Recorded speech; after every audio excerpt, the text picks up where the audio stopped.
अजित पवार यांनी निवडणुकीवर प्रतिक्रिया दिली आहे। पुणे पिंपरी चिंचवडमध्ये शिंदेची शिवसेना आणि राष्ट्रवादी एकत्रित लढणार, त्या संदर्भात आज उदय सामंत यांच्याशी चर्चा करू असंही अजित पवार म्हणतात।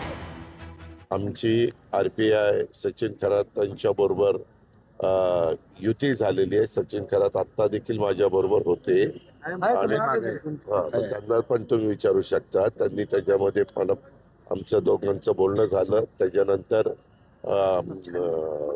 तुतारी म्हणजे पवार साहेबांच्या म्हणजे राष्ट्रवादी काँग्रेस बरोबर देखील आम्ही त्याच्यामध्ये बरोबर काही जागा लढवतोय। पुण्यामध्ये आणि पिंपरी चिंचवडमध्ये आम्ही शिंदे साहेबांच्या बरोबर पण चर्चा, म्हणजे शिंदे साहेब पण नाही परंतु उदय सामंत असे काही मान्यवरांच्या बरोबर पण चर्चा केली। कदाचित आज त्यांच्याबरोबर पण बसून काही जागेच्या संदर्भात मार्ग निघतोय का।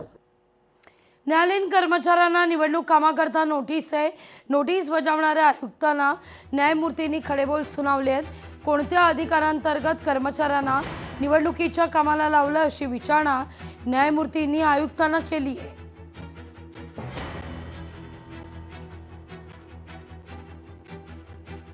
निवडणुकीच्या धामधुमीत पुण्यात मनसेला खिंडार पडले। प्रभाग क्रमांक 24 मधील सक्रिय मनसे कार्यकर्ते भाजपात दाखल आहेत। अनेक पदाधिकारी कार्यकर्त्यांचा भाजपामध्ये प्रवेश आहे।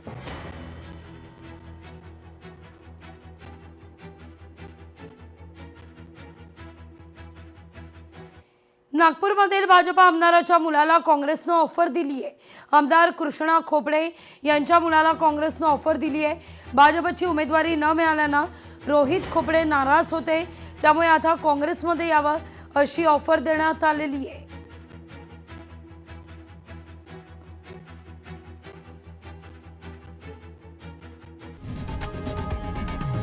लोकशाही मराठी ऐका, पहा, जागरूक रहा।